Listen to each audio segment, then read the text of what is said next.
भगवान का 9वां अवतार, 10वां अवतार मत्स्य अवतार, 11वां अवतार कच्छप अवतार। ये भगवान समुद्र मंथन के समय लेते हैं और मद्राचल पर्वत को अपनी पीठ पर रखते हैं। 12वां अवतार धन्वंतरी जी के रूप में लेते हैं। धन्वंतरी जी के रूप में भगवान ने अवतार लेकर हमें औषधियों का ज्ञान करवाया। ये जितनी दवाइयां आप लेते हैं ना अभी, ये सबकी शुरुआत हुई है धन्वंतरी जी से। उन्होंने सिखाया कि कैसे हम बीमारियां औषधियों से मिटा सकते हैं। 3 बातें उन्होंने लिखी कि अगर इन 3 बातों का आप जीवन भर पालन करते हैं तो आपको कभी भी डॉक्टर को दिखाने की जरूरत नहीं पड़ती। अब यहां आते लोग तो ऐसे हैं जिनकी आधी जिंदगी तो चली गई, लेकिन फिर भी अगर आप अभी से पालन करें तो बहुत लाभ होगा। बच्चों को अभी से इन आदतों में डालें। कैसी आदतें? सुबह उठते ही जल का सेवन। ऐसे जल हम पूरे दिन ही लेते हैं, लेकिन फिर भी सुबह उठते पहली चीज अगर आप कुछ ग्रहण करते हैं तो जल का सेवन करिए। दोपहर में दही या छाछ का सेवन और रात्रि में दूध का सेवन। अब ये तीनों इधर उधर नहीं होने चाहिए। रात्रि में दही ले लेंगे और फिर कहेंगे हमारी तो तबीयत खराब हो गई। भाई क्या कह दिया किशोर जी ने? तो समय अनुसार ले। लेकिन अगर इन 3 चीजों का आप सेवन करते हैं, आपको कभी भी डॉक्टर को दिखाने की जरूरत नहीं पड़ती शुरुआत से। अभी कितनी बीमारियां पहले ही लग चुकी होगी और अभी से फिर आप और फिर कहोगे आपने तो कहा था, डॉक्टर को नहीं दिखाने की जरूरत पड़ेगी। तो इसीलिए बच्चों को इन आदतों में अभी से डालें और औषधियों का ज्ञान करवाया। 13वां अवतार भगवान मोहिनी रूप लेते हैं। इतने सुंदर लगते हैं भगवान। ये भी भगवान ने समुद्र मंथन के समय लिया, मोहिनी रूप अवतार। फिर भगवान लेते हैं वामन अवतार, नरसिंह अवतार। 16वां अवतार भगवान लेते हैं परशुराम जी महाराज के रूप में। 17वां अवतार वेदव्यास जी महाराज के रूप में। 18वां अवतार मर्यादा पुरुषोत्तम श्री राम के रूप में। 19वां अवतार बलराम जी के रूप में। 20वां अवतार श्री कृष्ण के रूप में। 21वां अवतार भगवान बुद्ध के रूप में और 22वां अवतार जो कलयुग में होगा, कल की अवतार। संबलपुर गांव में विष्णु यश नामक ब्राह्मण के घर पर भगवान अवतार लेंगे। उस अवतार का नाम होगा कल की अवतार। देखो तब तक कौन कौन रहता है। तो भगवान कलयुग में भी आने वाले हैं, लेकिन बहुत समय है, कई वर्ष है। वो भी आपको पता चलेगा कलयुग की आयु कितनी है, तो उस हिसाब से आप अंदाजा लगा सकते हैं। और प्रार्थना करेंगे उस अवतार तक हम बाकी योनियां पार कर ले और फिर वापस मनुष्य जन्म में आ जाए, ताकि भगवान के साथ हम भी हो। तो इस प्रकार भगवान ने कितने अवतार लिए? 24 अवतार। अब यहां पर शौनकादि ऋषि भगवान से कहते हैं कि पहली बार ये कथा किसने किससे कही, यानी एकदम शुरुआत में। ऐसा नहीं कि पृथ्वी पर कब पहली बार हुई, सबसे पहले पता कैसे चला इस कथा के बारे में और आप तक कैसे पहुंची। सूत जी कहते सबसे पहले भगवान ने ब्रह्मा जी से कही हंसा अवतार में, ब्रह्मा जी ने नारद जी से कही, नारद जी ने वेदव्यास जी से कही, वेदव्यास जी ने अपने पुत्र शुकदेव जी से कही और शुकदेव जी ने, क्योंकि वो मेरे गुरु हैं, मैं उनका शिष्य हूं, तो मुझे अपना शिष्य समझकर कही। शौनकादि ऋषि कहते प्रभु भगवान ने ब्रह्मा जी से कही, ब्रह्मा जी ने नारद जी से कही। ये बातें समझ में आती है क्योंकि ये काम ऊपर ही ऊपर चल रहे हैं।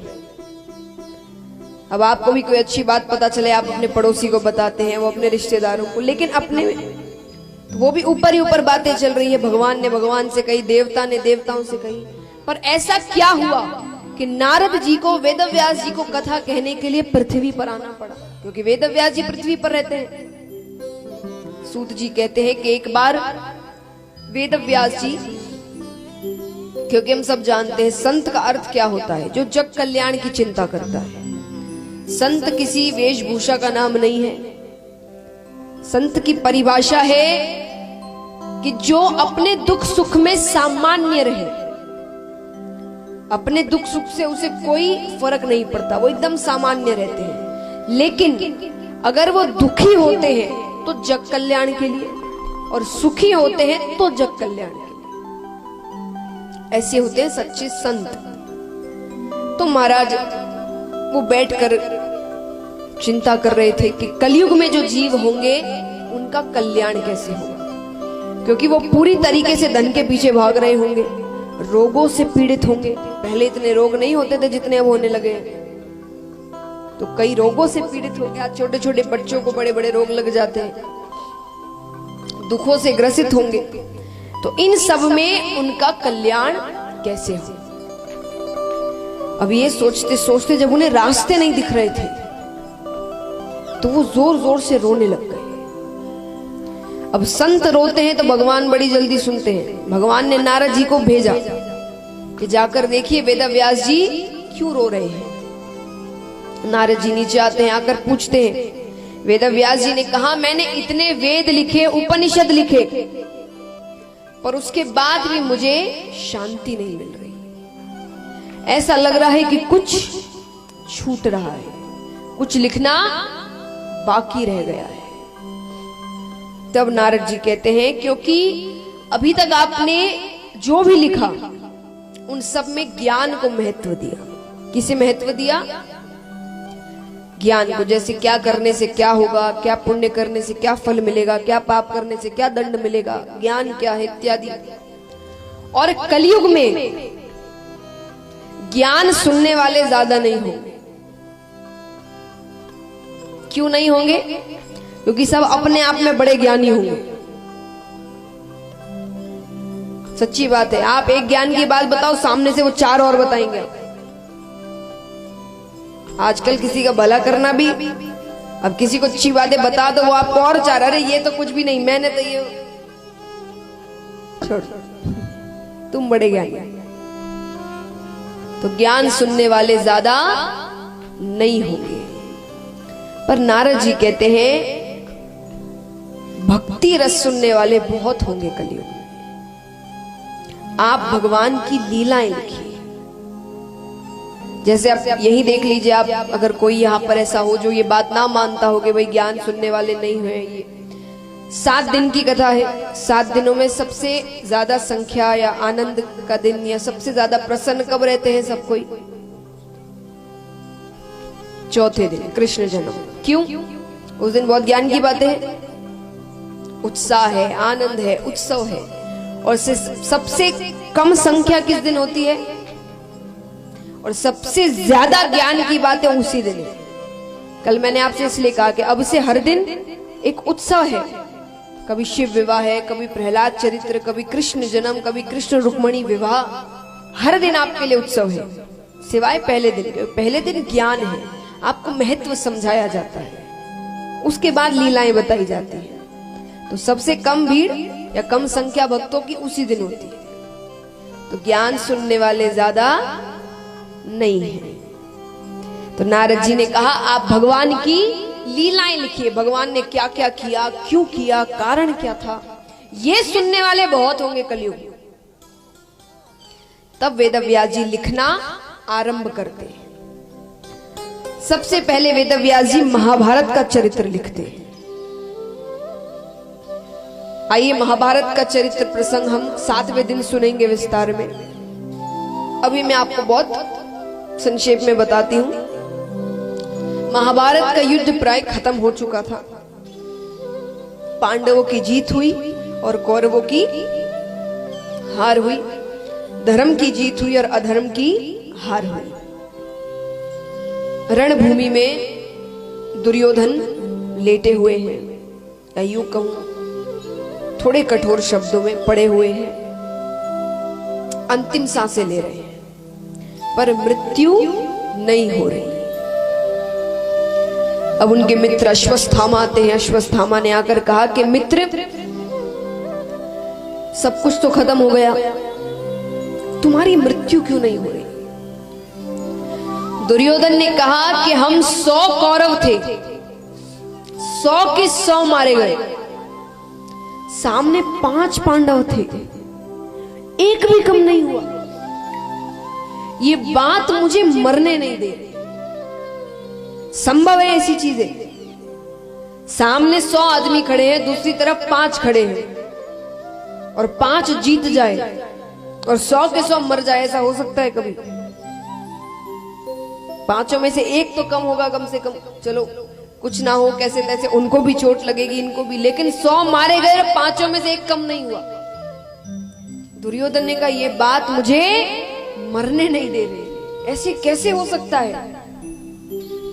और हमारे साथ कौन कौन नहीं थे? भीष्म पितामह, द्रोणाचार्य जी,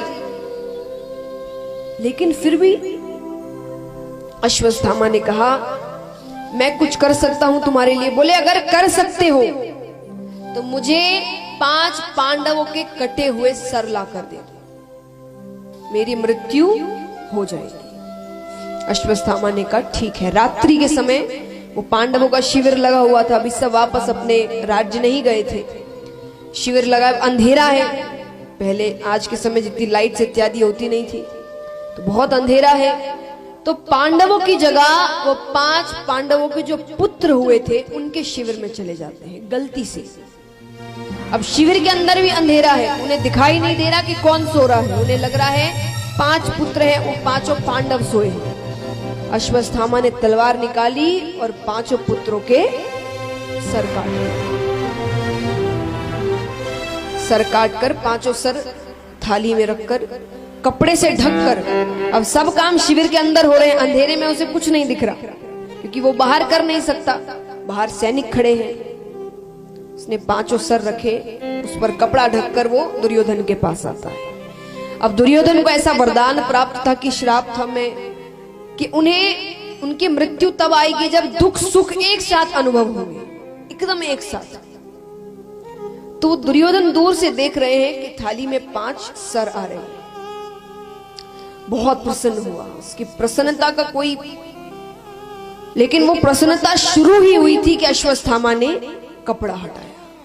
कपड़ा हटाते ही दुर्योधन रोने लग गया, ये क्या कर दिया, इन्हें क्यों मार दिया? अरे यही तो थे जो हमारे जाने के बाद हमारा श्राद्ध इत्यादि करते, यही तो आखिरी बच गए थे।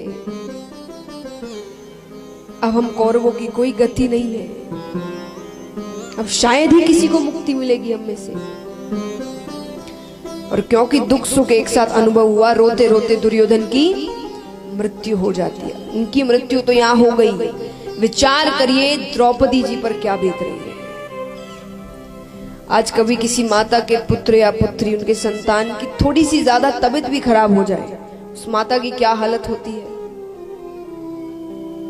और यहाँ एक साथ 5 पुत्र मारे गए। अर्जुन ने सैनिकों से पूछा यहाँ कोई आया था? बोले अश्वत्थामा आए थे, रात को हाथ में तलवार लिए। अश्वत्थामा को पकड़कर लाया जाता है। अर्जुन ने कहा कि द्रौपदी जी से कि तुम्हारे सामने इसे मारा जाएगा, शायद तुम्हें थोड़ी शांति मिले। द्रौपदी जी ने कहती कैसी शांति, इसको मारने से मेरे बच्चे वापस थोड़ी आ जाएंगे, और ये भी तो किसी का बालक है। मैं नहीं चाहती जो हाल मेरा हुआ है, जो हालत मेरी हो रही है, किसी और माता की हो जाए। और गुरु का पुत्र है, इसकी हत्या का कलंक लगेगा सर पर। जाने दो, मारते नहीं हैं पर अपमानित कर देते हैं। अश्वत्थामा के केश काट दिए जाते हैं और उनके सर पर एक मणि लगी थी, वो मणि निकाल ली जाती है।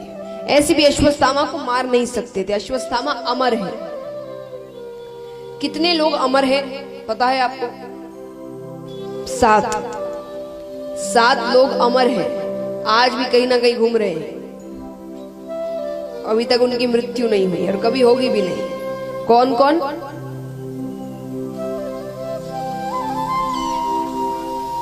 आइए मैं आपको एक श्लोक बताती हूँ, उसको याद करो तो आपको इतने नाम याद करने की जरूरत नहीं। अश्वत्थामा बलिर्व्यासो हनुमाना च विभीषणा कृपा परशुरामश्च सप्तऋषि चिरंजीवी। कौन कौन हुए? अश्वत्थामा, बलिर्व्यासो, बलिर्व्यासो यानी राजा बलि और वेदव्यास जी महाराज। अश्वत्थामा बलिर्व्यासो हनुमान च विभीषण, हनुमान जी महाराज और विभीषण जी, कृपा परशुरामश्च, कृपाचार्य जी और परशुराम जी महाराज, सप्त ऋषि चिरंजीव, ये 7 ऋषि आज भी अमर हैं। तो अश्वत्थामा अमर थे, उन्हें मार नहीं सकते थे, लेकिन कहते हैं ना, आप झगड़ा कर लो, 10 बातें सुना लो, बात बंद कर दो, पर अपमानित मत करो, किसी को अपमानित मत करो, उनके स्वाभिमान को ठेस मत पहुंचाइए, क्योंकि उसके बाद व्यक्ति जो कार्य करता है वो वश में रहकर नहीं करता।